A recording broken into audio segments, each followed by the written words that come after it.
Deep in the mountains of eastern Turkey, a wooden structure larger than a football field lies frozen in ice, perfectly preserved for thousands of years. Satellite images show its unmistakable outline. Ground-penetrating radar confirms its hollow interior. And yet, every expedition that gets close enough to investigate either vanishes without a trace or returns with their cameras mysteriously wiped clean. This isn't science fiction. This is the story of humanity's most protected secret. A secret so dangerous that entire governments have spent centuries ensuring you never learn the truth. Tonight, we're going to expose the millennia-long cover-up that has hidden one of history's most significant discoveries from the world. What you're about to hear will challenge everything you thought you knew about ancient history, religious texts, and the very foundations of human civilization. Because what lies buried in those Turkish mountains isn't just an old boat. It's evidence that could rewrite our understanding of the past and shake the pillars of power that have stood for thousands of years. I'm about to take you on a journey through classified government documents, suppressed archaeological findings, and testimonies from researchers who risked everything to bring you this truth. By the end of this investigation, you'll understand why this discovery has been hidden for so long, and why certain organizations will do anything to keep it that way. But first, let me show you just how far this conspiracy reaches. Because this isn't just about one structure on one mountain. This is about a systematic effort to control human knowledge that spans continents, crosses religious boundaries, and involves some of the most powerful institutions on Earth. The story begins not with the discovery itself, but with the silence that followed. In 1949, just 4 years after World War II ended, a Turkish military pilot named İlhan Durupinar was conducting routine aerial reconnaissance when he spotted something that shouldn't exist. Embedded in the ice near the summit of Mount Ararat was a dark, boat-shaped formation that measured exactly 515 feet long and 157 feet wide. The dimensions matched ancient texts with disturbing precision. Durupinar's photographs were immediately classified by Turkish authorities, but copies had already been sent to American intelligence as part of a joint military cooperation agreement. Within weeks, those images were sitting on desks in Washington, triggering a chain reaction that would span decades. What happened next reveals the true scope of this cover-up. Rather than launching a full investigation, both governments chose silence. The official story became that Durupinar had photographed a natural rock formation. Case closed. Move along. Nothing to see here. But the evidence tells a different story. Declassified CIA documents from the 1972nd, obtained through Freedom of Information Act requests, reveal that American intelligence was deeply interested in what they called the Ararat anomaly. Internal memos discuss the need to monitor any civilian expeditions to the site and the importance of maintaining plausible deniability regarding the structure's true nature. Why would two governments go to such lengths to hide a rock formation? The answer lies in what that structure actually represents. Because according to multiple independent analyses, what lies on Mount Ararat isn't just any ancient vessel. It's the remnant of a craft designed to survive a global catastrophe of unimaginable proportions. The dimensions aren't random. Ancient Sumerian texts describe a massive flood and a vessel built to specific measurements.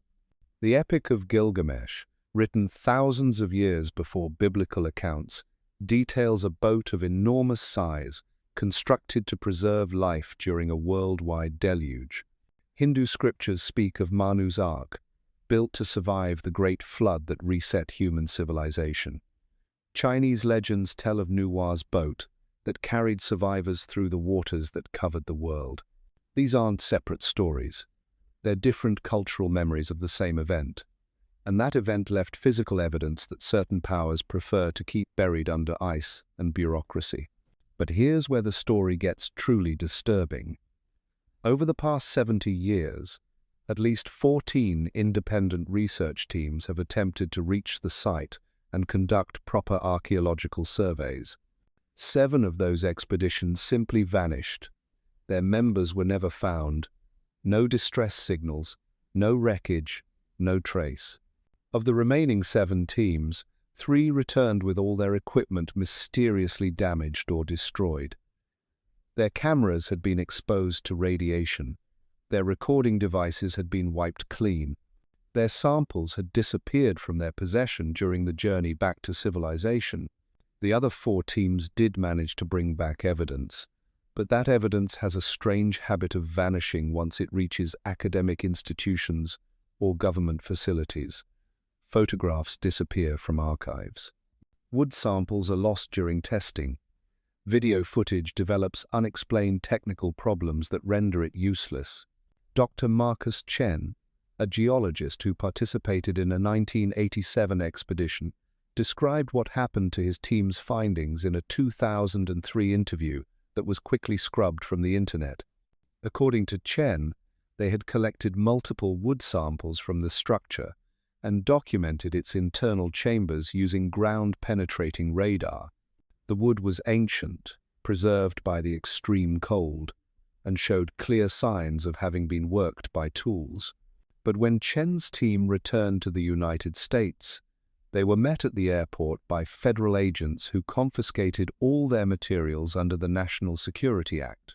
The official reason given was that the samples might contain biological contaminants that posed a threat to public health. Chen never saw his evidence again, and attempts to publish his findings were blocked by his university, which suddenly withdrew funding for his research. This pattern repeats across decades. Research suppressed, evidence confiscated, scientists discredited or silenced. The message is clear. Some discoveries are too dangerous for public consumption. And it's not just American authorities involved in this cover-up. The Turkish government has declared the entire region around Mount Ararat a military exclusion zone. Civilian access is strictly controlled, and permits for archaeological research are almost impossible to obtain. When they are granted, they come with government observers who ensure that any significant findings are reported directly to Ankara before publication. The Russian government, despite controlling territory near the mountain for decades during the Soviet era, has never released any of their surveillance data from the region. Chinese intelligence services maintain listening posts throughout Central Asia that would have detected any major archaeological activity on Ararat, yet their records remain classified. This isn't coincidence, this is coordination, a deliberate, multinational effort to keep one of history's most significant discoveries hidden from the world. But why? What makes this particular archaeological site so threatening that it requires a global conspiracy to suppress? The answer lies not just in what the structure represents, but in what its existence proves about human history. Because if the accounts are true, if this vessel really did survive a global catastrophe, then everything we've been taught about the development of human civilization is wrong. The implications are staggering. Advanced engineering techniques that supposedly weren't developed until thousands of years later. Global communication networks that allowed separate cultures to preserve identical flood narratives. Most disturbing of all, evidence that human civilization has been reset before, wiped clean by forces beyond our control, leaving only scattered survivors to rebuild from scratch. This knowledge threatens the fundamental narratives that keep our current power structures in place. Religious institutions built on specific interpretations of ancient texts, scientific establishments that have staked their credibility on evolutionary timelines, political systems that derive their authority from the supposed steady progress of human development. If people learn that our civilization might be just the latest in a series of human societies that have risen and fallen, If they discovered that ancient peoples possessed technologies we're only now beginning to understand, if they realized that global catastrophes have happened before and could happen again, the resulting upheaval would be unprecedented. So the structure remains buried under ice and bureaucracy. The expeditions are blocked or sabotaged, the evidence disappears into classified vaults, and the public continues to believe that what lies on Mount Ararat is nothing more than an interesting rock formation. But the cover-up is starting to crack. New technologies make it harder to suppress evidence. Satellite imagery is becoming more accessible. Independent researchers are finding ways around government restrictions.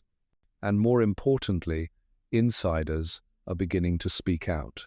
Dr. Sarah Mitchell, a former NSA analyst who worked on what she describes as anomalous archaeological sites, recently came forward with startling revelations about the true scope of historical suppression. According to Mitchell, the Ararat structure is just one of dozens of sites around the world where evidence of advanced ancient civilizations is being actively concealed. Mitchell claims that government agencies maintain what they call historical security protocols designed to prevent the release of information that could destabilize social order. These protocols cover everything from advanced ancient technologies to evidence of cyclic global catastrophes to proof that human civilization is far older than publicly acknowledged. The existence of such protocols would explain the consistent pattern of suppression we see around sites like Mount Ararat. It's not random censorship. It's systematic control of historical narrative, implemented at the highest levels of government and coordinated across international boundaries. And the deeper you dig into this conspiracy, the more disturbing it becomes. Because if they're hiding the truth about one ancient structure, what else are they concealing? What other evidence of our real history has been locked away in classified vaults?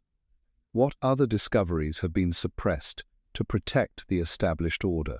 The story of Mount Ararat is just the beginning. It's a window into a much larger pattern of historical manipulation that has shaped everything we think we know about our past. And once you start seeing that pattern, you begin to realize just how much of human knowledge has been filtered, edited, and controlled by those who benefit from keeping us in the dark. But tonight, we're going to shine a light into that darkness. We're going to trace the connections between government agencies, academic institutions, and religious organizations that have worked together to hide the truth. We're going to examine the evidence they don't want you to see, and we're going to ask the questions they hope you'll never think to ask. Because buried beneath the ice on Mount Ararat isn't just an ancient vessel, it's proof that our entire understanding of human history has been carefully constructed to serve the interests of power, and that's a truth worth uncovering, no matter how dangerous it might be.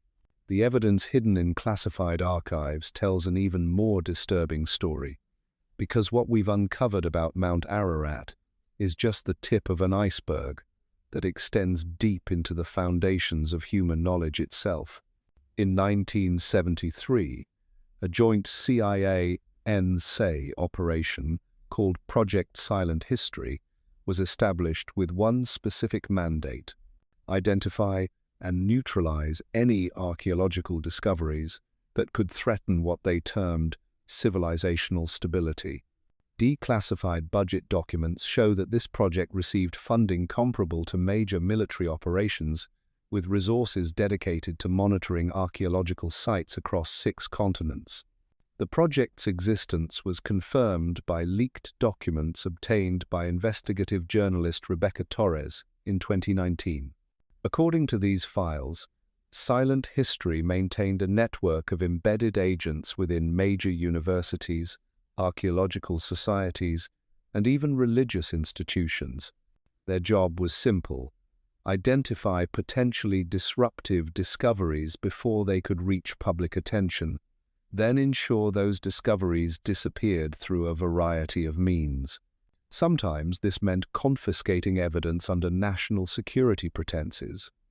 Other times it involved discrediting researchers or cutting their funding. In the most extreme cases, entire excavation sites were declared off-limits due to fabricated environmental or safety concerns.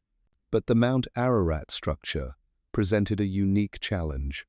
Unlike smaller artifacts that could be quietly removed or buried sites that could be restricted, this discovery was visible from space and too large to physically relocate.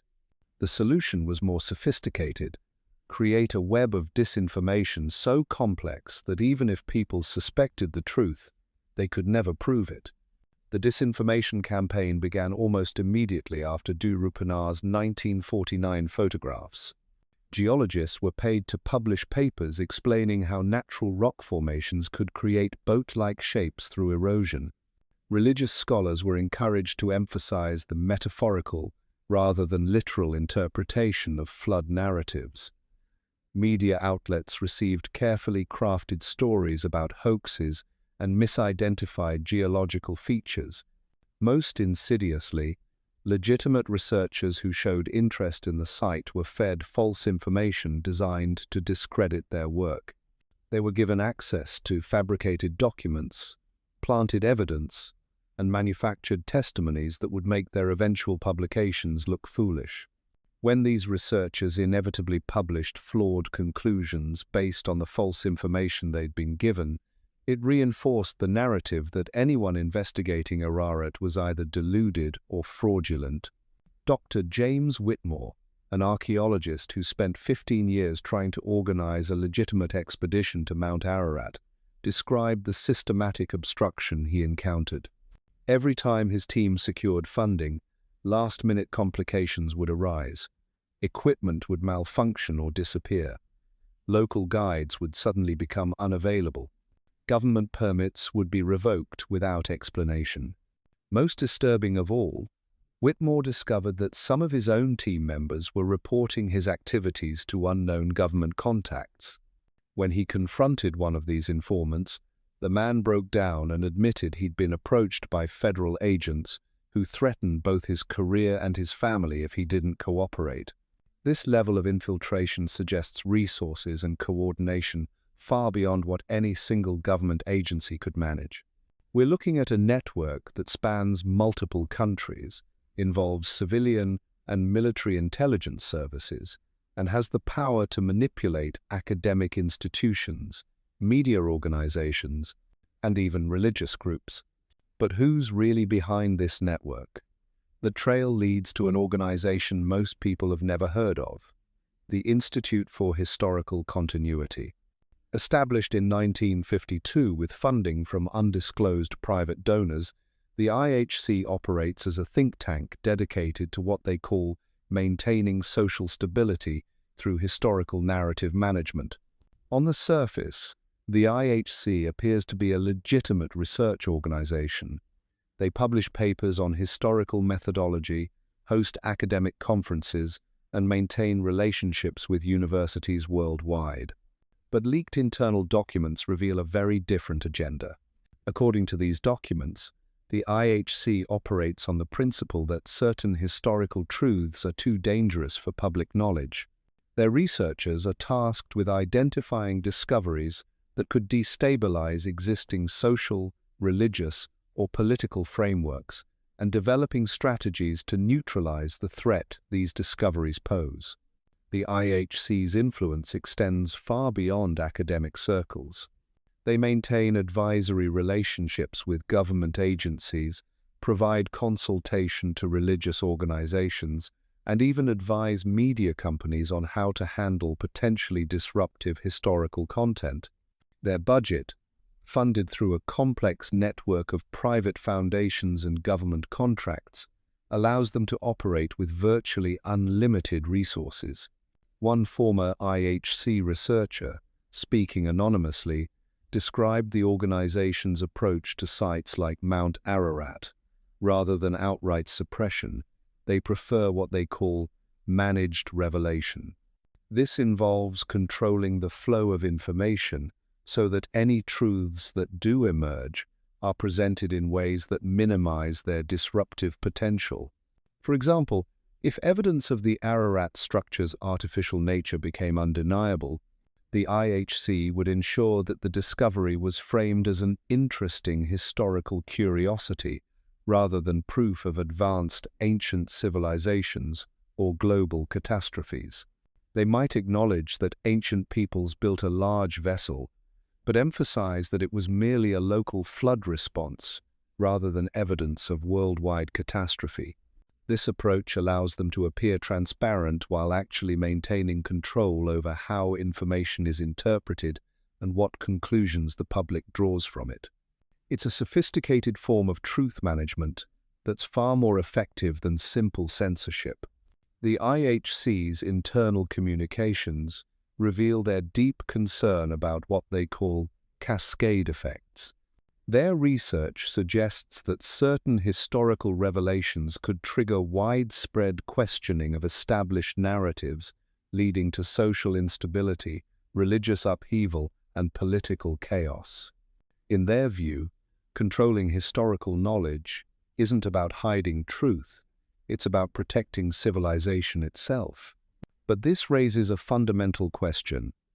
Who gave them the right to decide what humanity can and cannot know about its own history? And more importantly, what else are they hiding? The scope of historical suppression extends far beyond Mount Ararat. Internal IHC documents reference dozens of sites worldwide where evidence of advanced ancient civilizations has been contained or eliminated. These include underwater structures off the coasts of Japan and India, megalithic sites in South America that show impossible precision, and artifact caches in North America that predate accepted timelines of human habitation. Each of these sites follows the same pattern: initial discovery by independent researchers, followed by government intervention, academic discrediting, and eventual burial under layers of bureaucracy and disinformation. The few researchers who persist in investigating these sites find themselves facing career destruction, legal harassment, and in some cases, physical threats. Dr. Elena Vasquez, who spent decades studying anomalous archaeological sites across South America, described a coordinated campaign to destroy her reputation after she published evidence of advanced pre-Columbian technologies. Her university funding was cut, her research permits were revoked, and academic journals suddenly refused to publish her work. Most disturbing of all, she received anonymous threats against her family that forced her to abandon her research entirely. This systematic suppression of archaeological evidence serves a clear purpose: maintaining the illusion that human civilization has followed a steady, predictable path of development. Any evidence suggesting that ancient peoples possessed advanced technologies, that global catastrophes have reset human progress, or that our current understanding of history is fundamentally flawed, must be eliminated or discredited. The implications go far beyond academic debates. If people learn that human civilization has been destroyed and rebuilt multiple times throughout history, it would fundamentally change how we view our place in the world. It would suggest that our current technological civilization isn't the inevitable result of human progress, but simply the latest iteration in a cycle that has repeated for millennia. More unsettling still, it would imply that we're not immune to the same catastrophic forces that destroyed previous civilizations.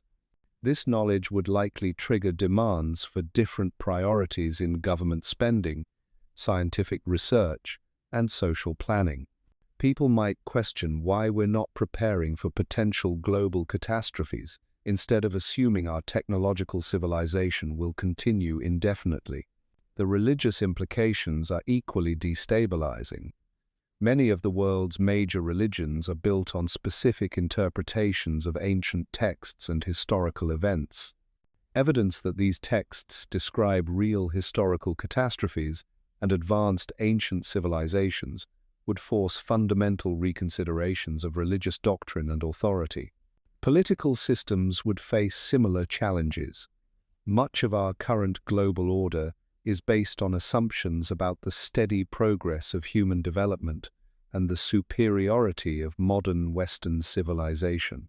Evidence of advanced ancient societies would undermine these assumptions and potentially trigger demands for radically different approaches to governance and social organization. So the evidence remains buried, literally and figuratively. The structure on Mount Ararat continues to rest under its protective layer of ice, while government agencies ensure that no legitimate investigation can reach it. The few researchers who do manage to get close find their evidence confiscated or destroyed, their careers ruined, their voices silenced. But the digital age has made total suppression increasingly difficult. Satellite imagery continues to improve, making it harder to deny the existence of anomalous structures. Communication technologies allow researchers to share information instantly across global networks.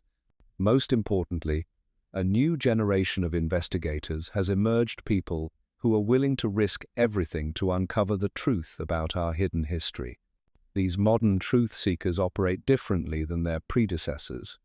Instead of relying on traditional academic or government channels, they build independent networks, crowdsource funding, and use social media to share their findings directly with the public. They're harder to control, harder to discredit, and harder to silence. The establishment's response has been to adapt their suppression techniques. Rather than simply censoring information, they now flood the internet with disinformation, making it difficult to separate legitimate research from deliberate falsehoods. They promote obviously fake theories alongside genuine discoveries so that people dismiss everything as conspiracy theories. They fund pseudo-researchers who produce sensational but ultimately discrediting content about ancient mysteries.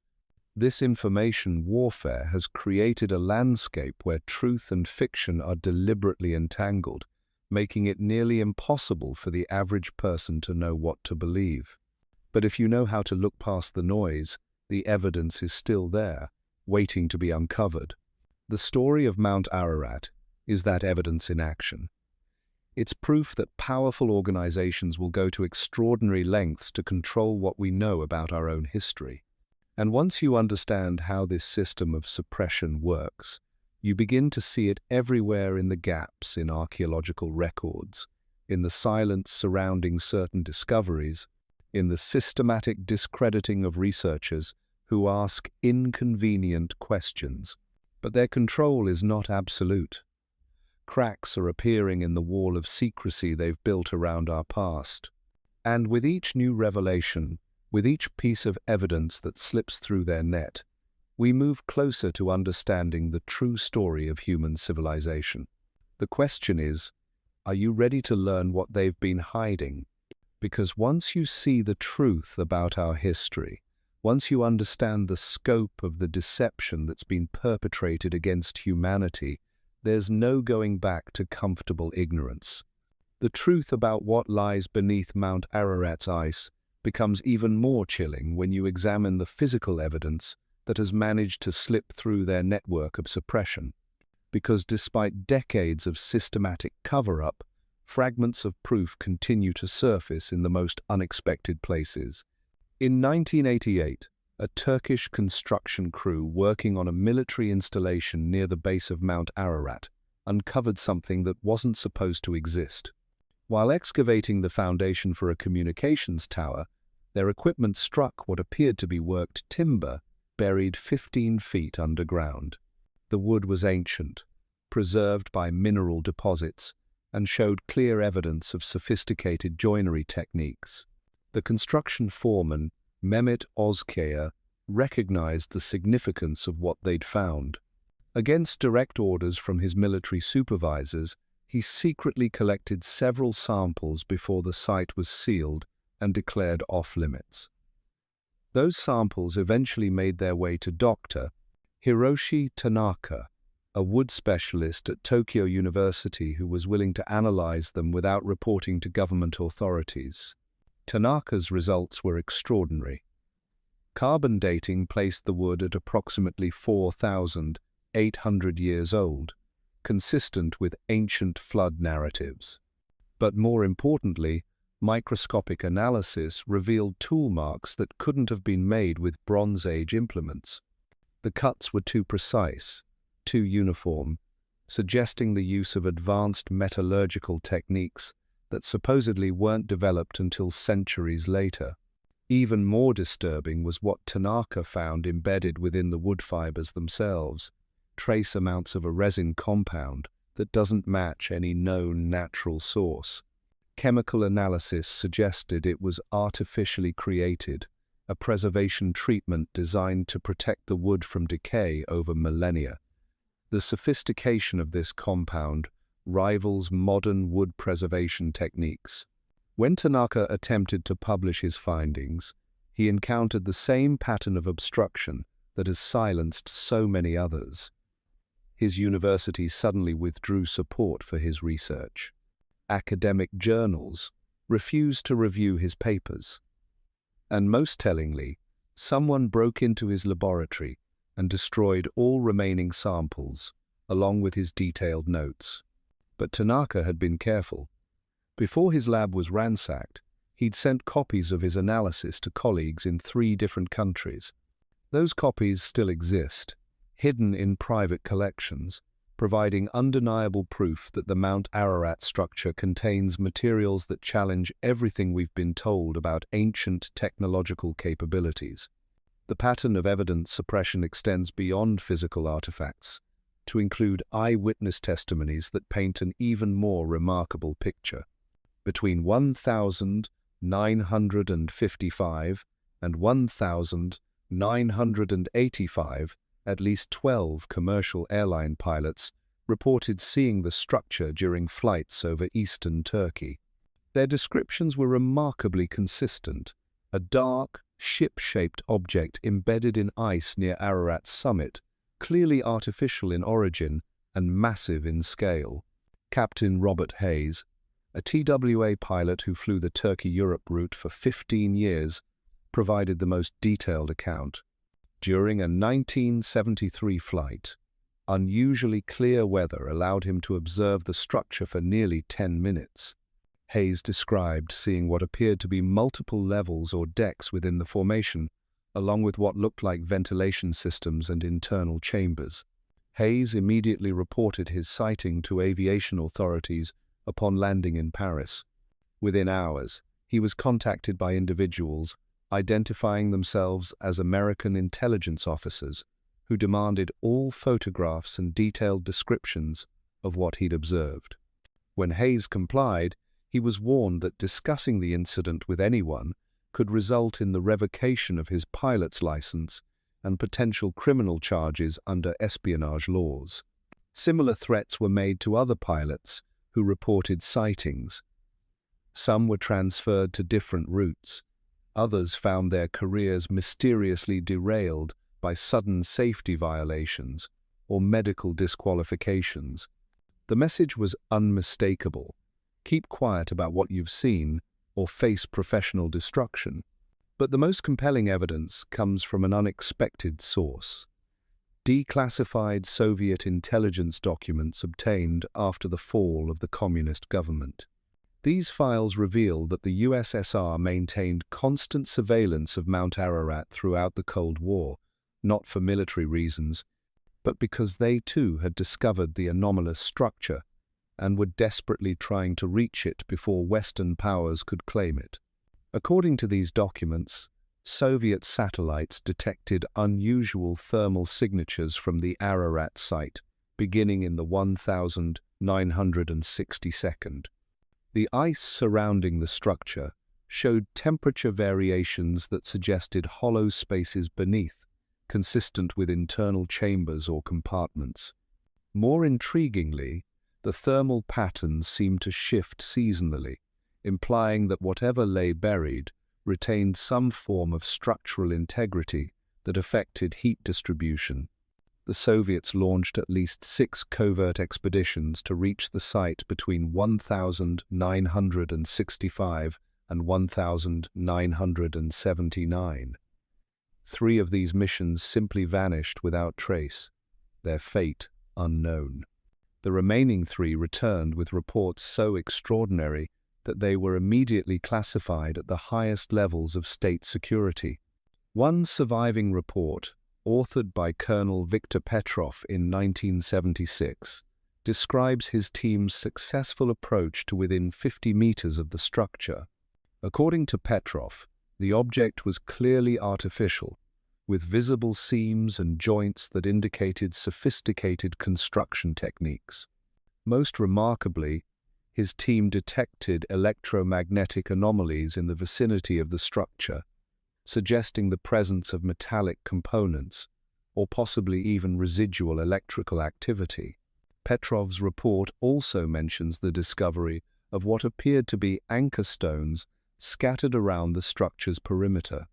These massive carved blocks, each weighing several tons, showed drill holes and attachment points consistent with ancient mooring systems.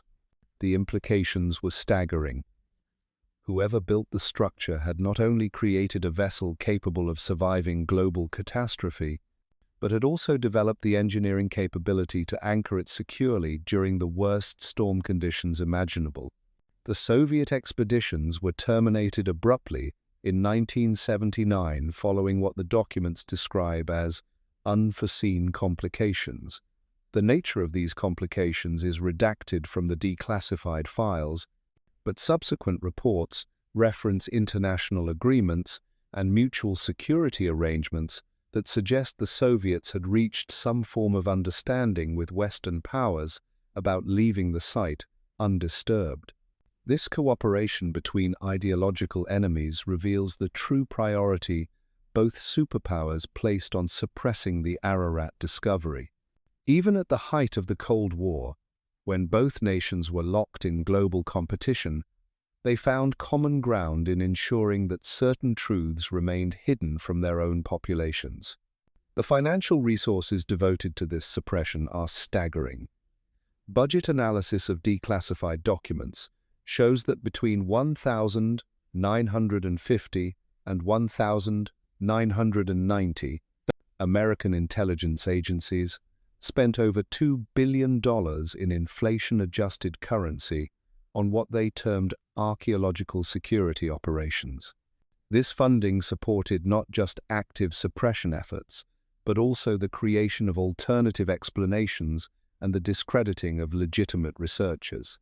Similar expenditures can be traced through Soviet archives, where archaeological suppression was handled by a special division of the KGB with an annual budget comparable to entire military divisions. The resources devoted to keeping one structure hidden exceed the gross domestic product of many small nations. But perhaps the most disturbing aspect of this cover-up is how it extends into the digital age. As satellite imagery became publicly available through services like Google Earth, the Ararat site was systematically obscured through a variety of techniques. High-resolution images of the region are consistently degraded or pixelated precisely in the areas where the structure should be visible. Weather patterns that would normally clear during certain seasons are artificially maintained through what appears to be atmospheric manipulation. Dr.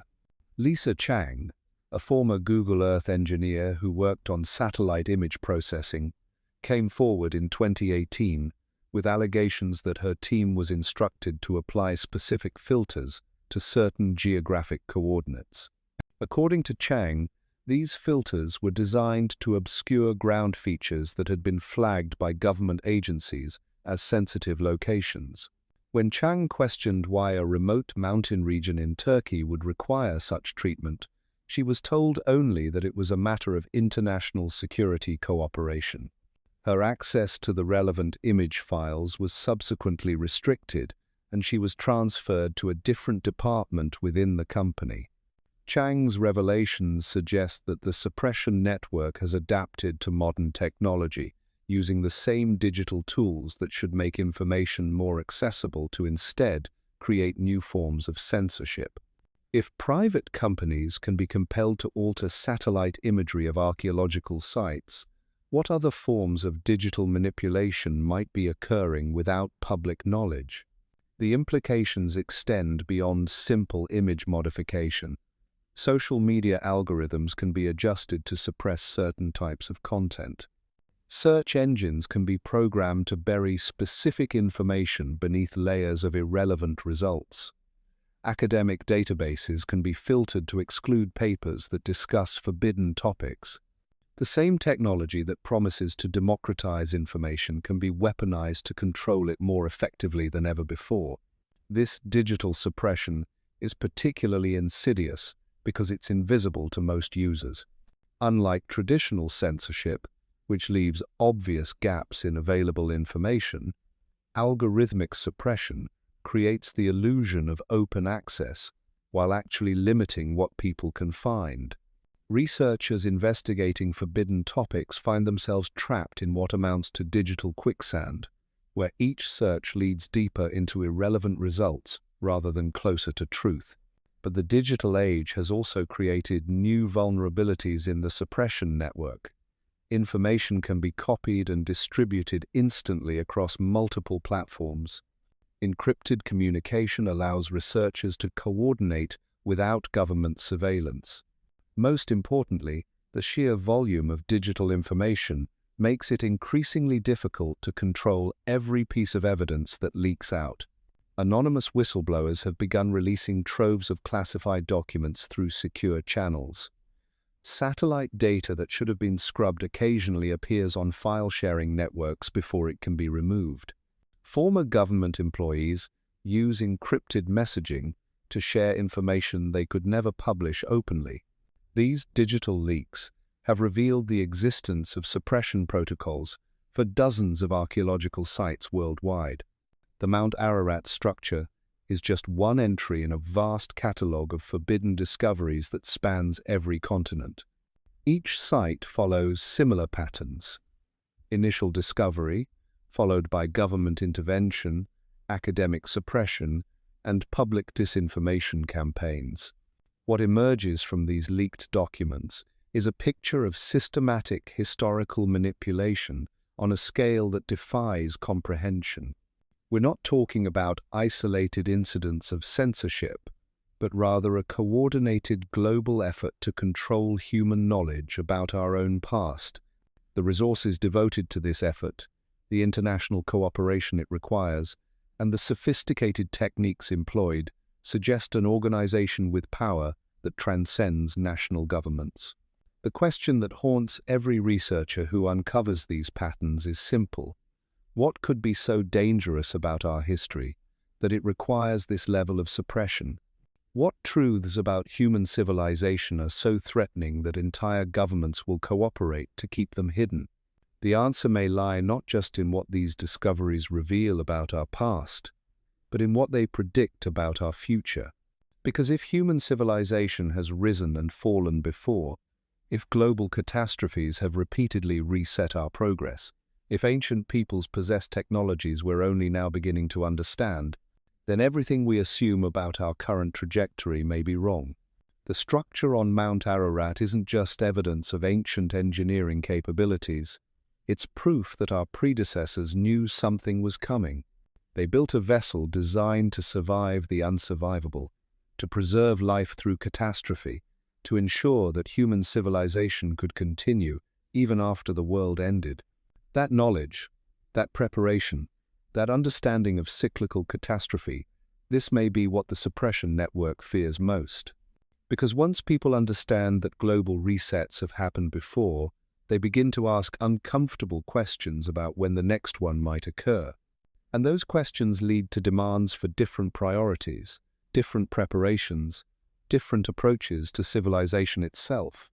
The ice that covers Mount Ararat may be melting, but the institutional ice that has frozen our understanding of history shows no signs of thaw. The same forces that have suppressed this discovery for over 70 years continue to operate with impunity, adapting their methods to each new technological challenge while maintaining their fundamental goal: controlling what humanity knows about its own story. But every system of control contains the seeds of its own destruction. Every lie requires more lies to maintain it. Every cover-up creates new vulnerabilities that truth seekers can exploit. And the truth about Mount Ararat, about our hidden history, about the forces that have shaped human knowledge for millennia, continues to surface, despite their best efforts to bury it. The real question isn't whether this truth will eventually emerge, it's whether it will emerge in time to matter. Because if our predecessors built that vessel for a reason, if they knew something about cyclical catastrophe that we've forgotten, then understanding their message may be more than just an academic exercise. It may be a matter of survival. The physical evidence becomes even more disturbing when you examine the systematic destruction of corroborating artifacts from other flood sites around the world, because Mount Ararat wasn't the only location where evidence of this ancient catastrophe was preserved. Archaeological sites across the globe contain traces of the same event, and every single one has been subjected to the same pattern of suppression and elimination. In 1963, a team of marine archaeologists working off the coast of Turkey discovered what appeared to be the remains of ancient settlements buried beneath hundreds of feet of sediment on the ocean floor. The depth and distribution of these ruins suggested they had been submerged rapidly by a massive flood event.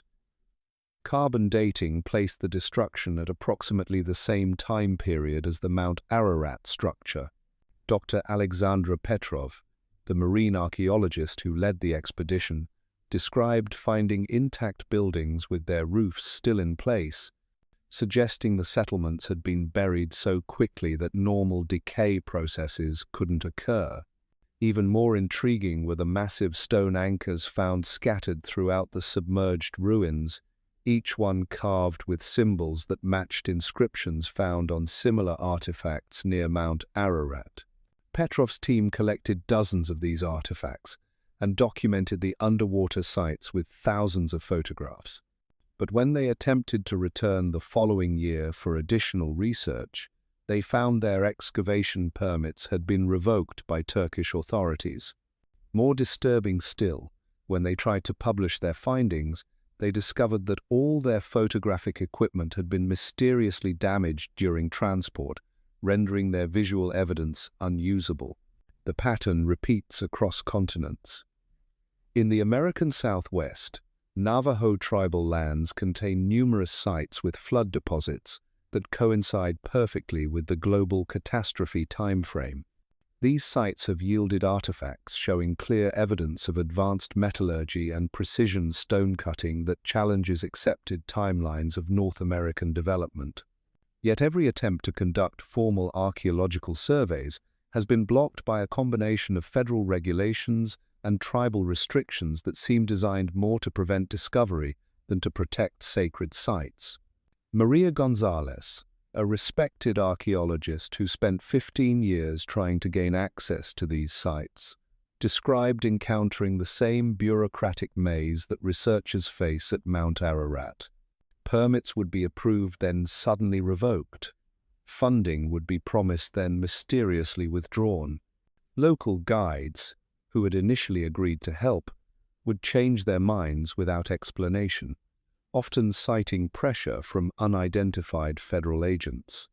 Even more troubling are the sites that have been deliberately destroyed. In 2007, construction of a new dam in central Turkey required the flooding of a valley that contained several villages with unusual archaeological features. Local residents had reported finding carved stones and metal objects that didn't match known historical periods for the region. But instead of conducting proper archaeological surveys before the flooding, authorities rushed the dam construction, permanently submerging any evidence beneath hundreds of feet of water. Similar destructions have occurred worldwide. Ancient sites in Syria were bombed during recent conflicts, but analysis of satellite imagery suggests that targeting was far too precise to be accidental. Specific structures showing anomalous archaeological features were hit, while surrounding areas were left untouched.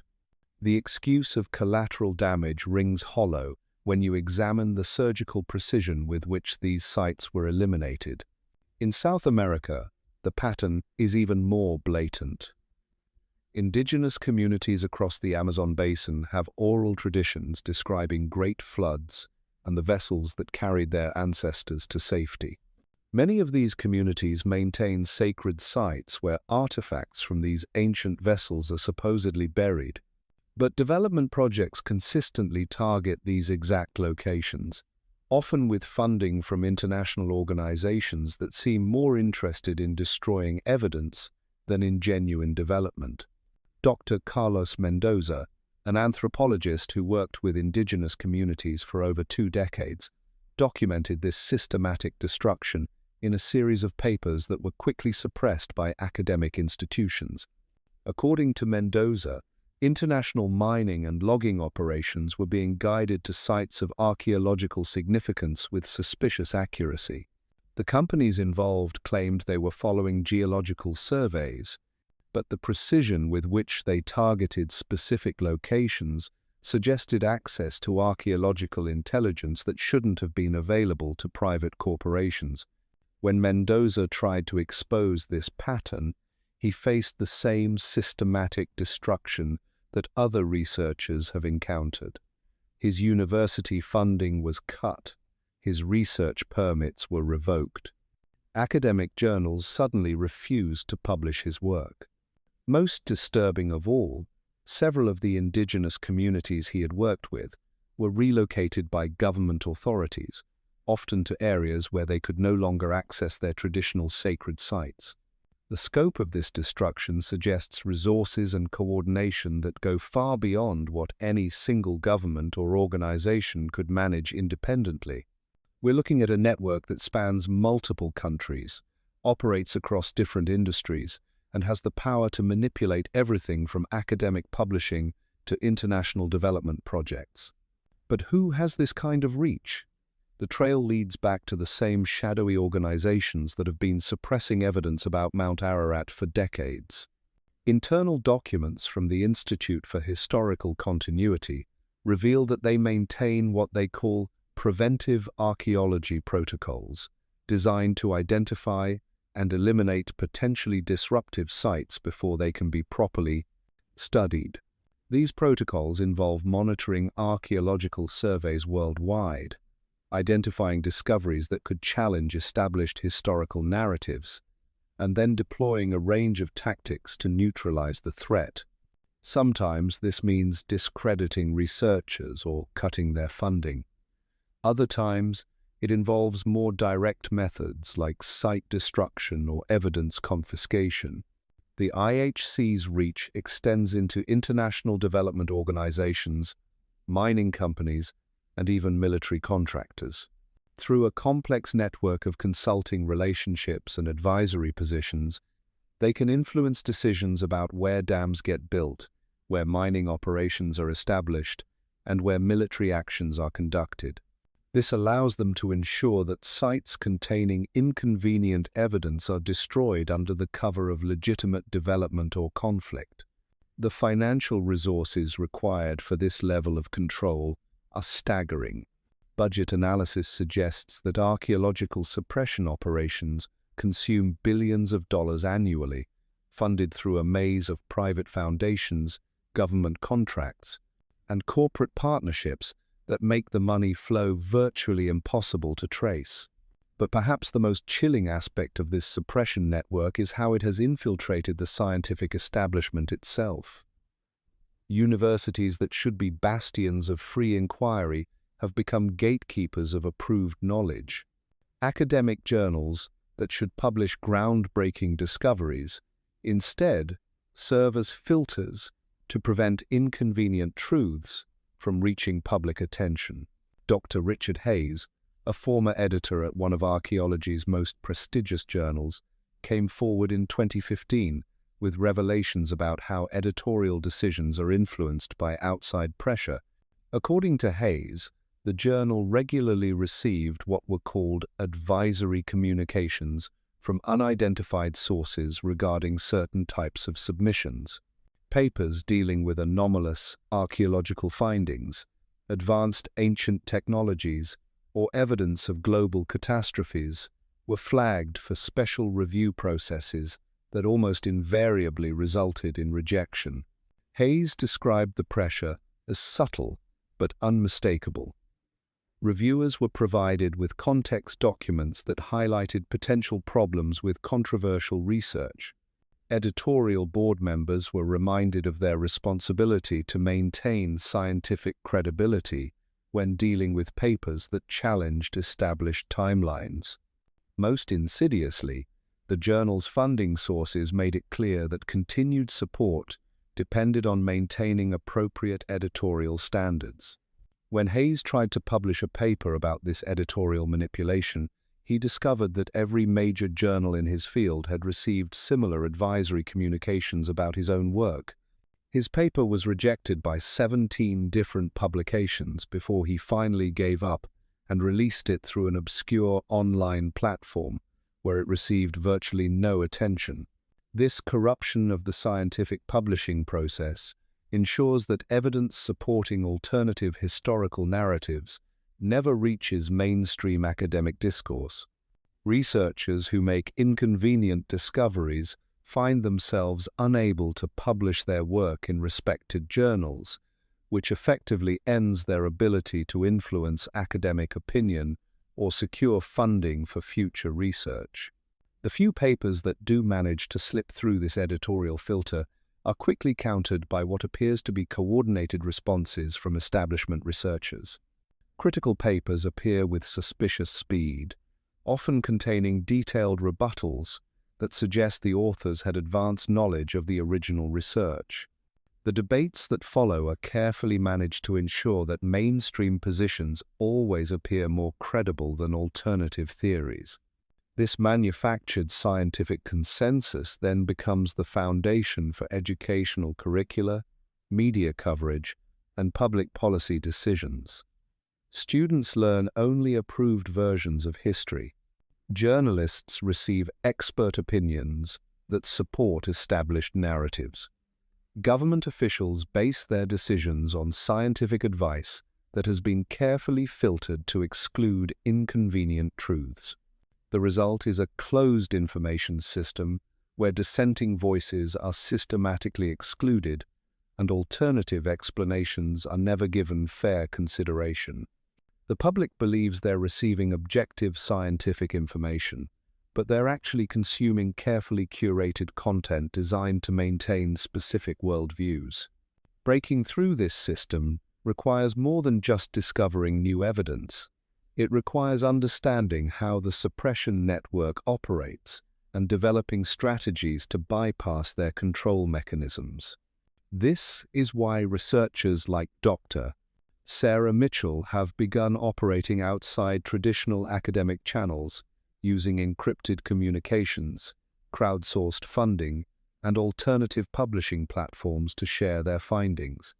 Mitchell's work has revealed the existence of what she calls parallel archaeology, a hidden network of researchers who continue investigating forbidden topics despite official suppression. These researchers have developed their own communication channels, their own funding sources, and their own methods for validating discoveries without relying on corrupted institutional processes. The Parallel Archaeology Network has made remarkable discoveries that never appear in mainstream publications. They've documented dozens of sites worldwide that contain evidence of advanced ancient civilizations. They've analyzed artifacts that demonstrate technologies supposedly unknown to historical peoples. Most importantly, they've traced the patterns of suppression that keep this evidence hidden from public view. According to Mitchell, the Parallel Archaeology Network has accumulated overwhelming evidence that human civilization follows cyclical patterns of rise and fall, with each cycle reaching technological levels comparable to or exceeding our current capabilities. The evidence suggests that global catastrophes occur with predictable frequency, resetting human progress and forcing survivors to rebuild from primitive conditions. This cyclical model of human development explains why archaeological evidence consistently points to capabilities that exceed what mainstream timelines would predict. It also explains why this evidence is so systematically suppressed, because it implies that our current technological civilization is not the inevitable result of human progress, but simply the latest iteration in a repeating cycle. The implications of this cyclical model are profound. If global resets occur regularly, then many of our assumptions about technological development, social progress, and civilizational permanence are fundamentally wrong. More disturbing still, it suggests that the forces responsible for previous resets are still active, and that our current civilization may be approaching another catastrophic transition. The structure on Mount Ararat takes on new significance when viewed through this cyclical lens. It wasn't just a response to one historical flood. It was built by people who understood the cyclical nature of global catastrophes and were trying to preserve human knowledge and capability through the next reset. The advanced technologies evident in its construction suggest that the builders possessed scientific understanding comparable to our own, knowledge that was subsequently lost when their civilization collapsed. This interpretation explains why the Mount Ararat discovery is so threatening to current power structures. It's not just evidence of ancient engineering capabilities. It's proof that technological civilization has existed before and been destroyed. This knowledge would fundamentally change how people view progress, permanence, and the future trajectory of human development. The suppression network understands these implications better than most researchers realize.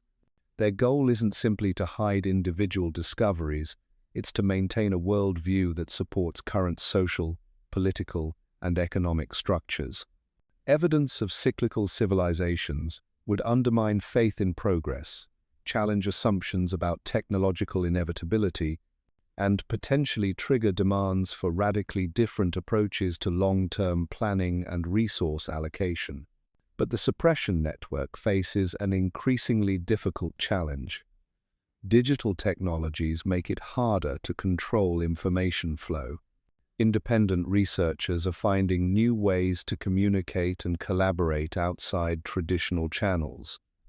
Most importantly, physical evidence continues to surface despite their best efforts to bury it. The ice covering Mount Ararat has been retreating steadily due to climate change, potentially exposing more of the structure to satellite observation. Advanced imaging technologies make it harder to obscure or explain away anomalous features. And a new generation of researchers, armed with modern analytical tools and unrestricted by traditional academic constraints, continues to investigate forbidden questions. The truth about Mount Ararat and the cyclical nature of human civilization is slowly emerging despite decades of systematic suppression. Each new piece of evidence, each leaked document, each whistleblower testimony adds to a growing body of proof that our understanding of human history has been deliberately distorted. The question is no longer whether this truth will emerge, it's whether it will emerge in time to prepare for the next cycle. Because if the ancient builders of Mount Ararat were right, if global catastrophes occur with predictable frequency, then understanding their message isn't just an academic exercise. It may be our only hope of surviving what's coming next.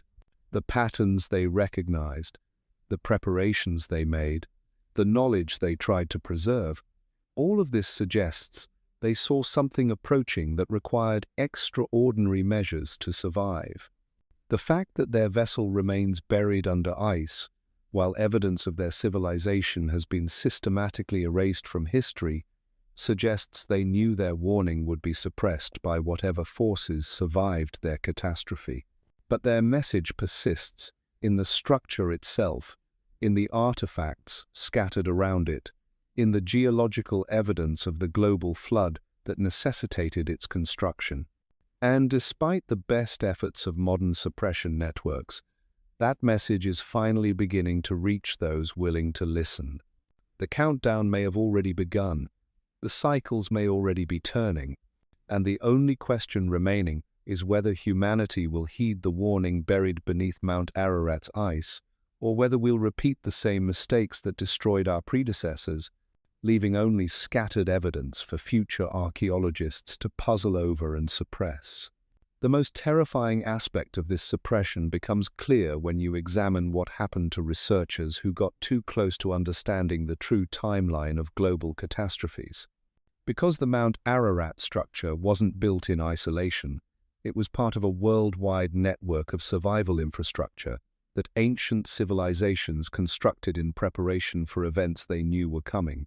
Dr. Michael Chen, a climatologist who spent 20 years studying ice core data from polar regions, stumbled upon evidence that would change everything we understand about catastrophic cycles. Deep within Antarctic ice sheets, Chen discovered atmospheric anomalies that occurred at regular intervals throughout human history. These weren't random climate fluctuations, they followed precise patterns that suggested predictable, recurring global events. Chen's analysis revealed that approximately every 3,600 years, the Earth's atmosphere shows signs of massive disruption. Dust particles from unknown sources, temperature spikes that last for decades, and chemical compositions that indicate worldwide volcanic activity or asteroid impacts. The timing of these atmospheric disturbances aligned perfectly with the collapse dates of major civilizations throughout history.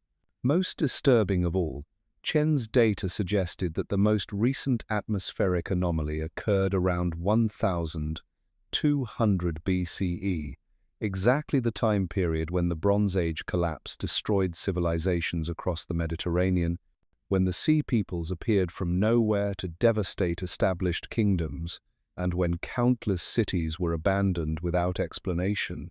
According to Chen's calculations, if the pattern held true, the next global disruption was not thousands of years in the future. It was approaching within the current century. When Chen attempted to present his findings at an international climate conference, he encountered immediate resistance from colleagues who should have been eager to examine such groundbreaking research. His presentation was cancelled at the last minute due to what organizers called scheduling conflicts. His research grant was terminated by the National Science Foundation without explanation, and within weeks, Chen found himself effectively blacklisted from the scientific community. But Chen had been careful. Before his research was suppressed, he'd shared his ice core data with a network of independent researchers operating outside traditional academic channels. What they discovered using Chen's atmospheric timeline was even more shocking than his original findings. The pattern of global disruptions corresponded precisely with the construction dates of megalithic structures worldwide. Stonehenge was built shortly before one disruption cycle. The pyramids of Giza were constructed in preparation for another. Easter Island statues were carved as warnings before a third. Each of these monuments shared common features. They were positioned at specific geographic coordinates, built using technologies that exceeded their supposed time periods, and designed to survive catastrophic conditions. Dr. Lisa Rodriguez, an archaeoastronomer who had spent her career studying ancient monument alignments, recognized the implications immediately. These weren't random construction projects by isolated civilizations. They were components of a coordinated global warning system built by people who understood cyclical catastrophes and were trying to preserve that knowledge for future survivors. Rodriguez's analysis of monument positioning revealed a sophisticated understanding of celestial mechanics that supposedly wasn't developed until the modern era. The builders had calculated not just current star positions, but had projected celestial movements thousands of years into the future. They knew exactly when and where to look for the signs that would herald the next global disruption.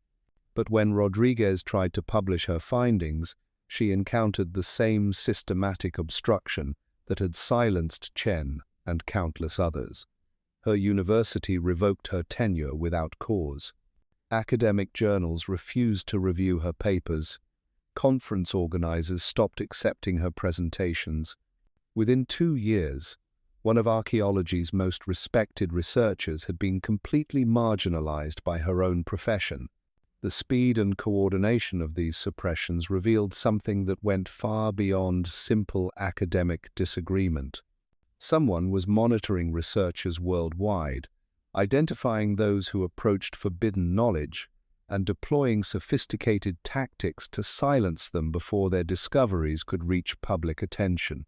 Internal documents leaked by former government employees reveal the existence of what intelligence agencies call cognitive security protocols, systematic programs designed to prevent the emergence of information that could destabilize social order. These protocols don't just target foreign intelligence or military secrets. They specifically focus on archaeological and scientific discoveries that could challenge fundamental assumptions about human history and future development. According to these leaked documents, cognitive security operations maintain active surveillance of researchers in dozens of fields. They monitor academic publications, conference presentations, and even private communications between scientists. When someone approaches dangerous knowledge, they deploy a range of tactics designed to neutralize the threat without creating obvious martyrs or generating public attention. The most effective tactic is professional destruction. Researchers who investigate forbidden topics suddenly find their funding cut, their publications rejected, and their colleagues avoiding association with them. They're not arrested or physically harmed, they're simply made irrelevant within their own fields. Their voices marginalized until they give up or redirect their research towards safer topics. For researchers who persist despite professional pressures, more direct methods are employed. Equipment mysteriously malfunctions during critical experiments. Research sites become inaccessible due to sudden regulatory changes. Key samples disappear from secure storage facilities. Evidence that took years to collect vanishes overnight, leaving researchers with nothing but unprovable claims. The few researchers who manage to document their discoveries despite these obstacles face a final barrier: information warfare. Their findings are flooded with disinformation designed to discredit legitimate research by association with obvious falsehoods. Fake documents are created and attributed to them. False testimonies are manufactured to make their claims appear fraudulent. Social media campaigns are launched to portray them as delusional or attention-seeking. This sophisticated disinformation ecosystem ensures that even when genuine discoveries emerge, the public can't distinguish them from deliberate hoaxes. Truth and fiction become so entangled that most people simply dismiss everything as conspiracy theories, allowing real suppression to continue under cover of apparent transparency. Dr. James Morrison, a former CIA analyst who worked on cognitive security operations, described the psychological manipulation techniques used to control public perception of forbidden knowledge. According to Morrison, the most effective approach isn't to deny that mysteries exist, it's to ensure that investigation of those mysteries is associated with cultural stereotypes that discourage serious inquiry. Ancient mysteries are deliberately linked with pseudoscience and entertainment, rather than legitimate research. Television shows and movies portray researchers as eccentric characters whose discoveries are always explained by conventional means or revealed as hoaxes. Academic institutions subtly discourage students from pursuing careers in controversial fields by making it clear that such research leads to professional dead ends. This cultural conditioning creates a self-reinforcing system where potentially groundbreaking discoveries are automatically dismissed by both researchers and the public. Scientists avoid investigating forbidden topics because they know it will destroy their careers. The public doesn't demand answers because they've been trained to view such questions as unserious. Meanwhile, the evidence continues to accumulate in classified vaults, private collections, and the memories of silenced researchers. Satellite imagery that should reveal ancient structures is systematically obscured. Archaeological surveys that should document anomalous sites are blocked by bureaucratic obstacles. Physical samples that should provide definitive proof disappear into black projects that officially don't exist. The Mount Ararat structure represents just one piece of this vast puzzle. Around the world, similar discoveries remain buried under layers of suppression, each one containing fragments of knowledge that could revolutionize our understanding of human history and future challenges. But the digital age has created new vulnerabilities in even the most sophisticated suppression networks. Encrypted communication allows researchers to coordinate without government surveillance. Blockchain technologies make it possible to preserve evidence in ways that can't be deleted or altered. Most importantly, artificial intelligence is beginning to identify patterns in publicly available data that reveal the scope of systematic information control. Anonymous researchers using these new tools have begun mapping the global suppression network with unprecedented precision. They've identified funding flows that connect seemingly unrelated organizations. They've traced personnel movements that reveal hidden coordination between government agencies, academic institutions, and private corporations. Most significantly, they've documented the systematic destruction of evidence across multiple continents and time periods. What emerges from this analysis is a picture of coordinated historical manipulation that spans centuries. The suppression of Mount Ararat evidence isn't an isolated incident. It's part of a pattern that includes the destruction of ancient libraries, the rewriting of historical timelines, and the systematic elimination of technologies and knowledge that could challenge current power structures. The organizations behind this suppression appear to possess historical knowledge that goes far beyond what's available to public researchers. They understand the cyclical nature of global catastrophes, the advanced capabilities of ancient civilizations, and the warning signs that indicate when the next disruption is approaching. This knowledge allows them to prepare for events that would devastate unprepared populations, while ensuring that those populations remain ignorant of the approaching danger. The question that haunts every researcher who uncovers these patterns is whether the suppression is motivated by a desire to maintain power, or by a genuine belief that certain knowledge is too dangerous for public consumption. Are they hiding the truth to protect their own positions, or because they believe that widespread knowledge of cyclical catastrophes would cause social collapse before the next disruption occurs? The answer may be both. Historical documents suggest that previous civilizations faced the same choice when they recognized approaching catastrophes. Some tried to warn their populations and prepare for survival. Others chose to maintain social order by hiding the truth and allowing events to unfold without panic. The builders of Mount Ararat appear to have chosen preparation over concealment. They constructed their vessel in full view, using advanced technologies that would have been obvious to their contemporaries. They created a monument designed to survive catastrophe and preserve knowledge for future civilizations. They chose transparency over control. But their warning was subsequently suppressed by whatever forces survived their catastrophe. The knowledge they tried to preserve was buried under ice and bureaucracy. Their monument to human capability was reframed as a natural geological formation. Their message to the future was silenced by those who inherited their world. Now, as evidence suggests we're approaching another cyclical disruption, the same choice faces our civilization. Do we prepare by sharing knowledge and building survival infrastructure? Or do we maintain current social order by hiding the truth and hoping for the best? The suppression network appears to have chosen concealment over preparation. They've buried evidence of previous cycles, suppressed research into catastrophic patterns, and eliminated technologies that could help civilization survive major disruptions. Their actions suggest they believe maintaining current power structures is more important than preparing for future challenges. But their control is not absolute. Each leaked document, each whistleblower testimony, each piece of evidence that slips through their network brings us closer to understanding the true scope of the approaching crisis.